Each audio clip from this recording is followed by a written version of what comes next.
बंगाल में हिंदू वोटर्स ने बढ़ चढ़कर वोट किया है, जिसकी वजह से बंगाल में इस बार बदलाव होने जा रहा है। इंडिया टीवी संवाददाता ओंकार सरकार ने अर्जुन सिंह से खास बातचीत की है, आपको भी सुननी चाहिए। बीजेपी उम्मीदवार अर्जुन सिंह हमारे साथ है, उनसे सीधा बात करेंगे। आज पूरा जो चुनाव का पर्व था, दूसरे और आखिरी चरण के पर्व, कैसे देख रहे हो आप? परिवर्तन दिखाई दे रहा है, परिवर्तन हो रहा है, परिवर्तन हो गया है। तीनों में बता दें, पास्ट, प्रेजेंट और फ्यूचर, परिवर्तन में कोई संदेह नहीं है। बंगाल की जनता 11 बजे से ही समझ में आ गया था कि एक तरफा वोट हो रहा है। तृणमूल के लोग रोकने की कोशिश कर रहे थे, बूथ पर नहीं जाए, लेकिन सफल नहीं हुए। लोग आए और बम्पर वोटिंग की। ये बम्पर वोटिंग क्या बीजेपी की तरफ जाती हुई दिख रही है आपको? निश्चित रूप से परिवर्तन तभी होता है जब बम्पर वोटिंग तभी होता है जब परिवर्तन होता है। लेकिन कुछ चुनाव में ऐसे भी देखा गया है, बम्पर वोटिंग होने के बावजूद वो सरकार के साथ रहे, इसके बारे में क्या कहना है?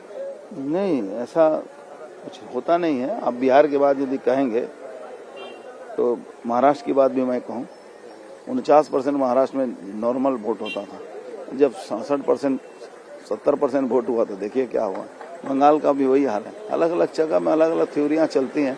यहाँ की थ्योरी ये है कि यहाँ के लोग बहुत ज्यादा वोट देने निकलते हैं, वोट को अपना पर्व मनाते हैं। लेकिन एक ऐसा भी था कि वोट को, जिसको जैसे हुमायूं कबीर ने कहा कि हिंदू यहाँ वोट देने नहीं निकलते हैं, और इस बार निकले हैं। एक एक बच्चा, एक एक घर का जो उसका 18 वर्ष हुआ, सब आके वोट दिया। तो ये परिवर्तन दिखाई दे रहा है। हिंदू वोट आपके साथ है, ऐसा आपका मानना है? इसके अलावा मुस्लिम वोट जो है वो भी एकजुट हो गया है, इसके बारे में क्या कहना है आपको? लगता है कि मुस्लिम वोट ऐसे ही 6% तो कम हो गया है, पर 30% में 6% कम हो गया तो 24%। हमारा 67% जो है वो 95% गया है। तो क्या होगा? कुछ होने को नहीं है। दादा, इस बार चुनाव देखा जाए तो हिंसा उतना नहीं हुआ, हालांकि आपके साथ 2 घटनाएं घटी है बड़ी, इसके बारे में क्या कहना है? ओवरऑल चुनाव के बारे में क्या? जो लोग बूथ पर वोट देने नहीं जाने देना चाहते थे, उनसे कुछ कार्यकर्ताओं की झड़प हुई। मैं जब देखा तो मैंने अलग कर दिया। यही घटना हुई और कोई घटना। अब पूरे बंगाल में जो चुनाव हुआ आज, चुनाव आयोग को 1 से लेकर 10 पूरा उसी को देना चाहिए। दादा, आप कॉन्फिडेंट हो? पूरा कॉन्फिडेंट।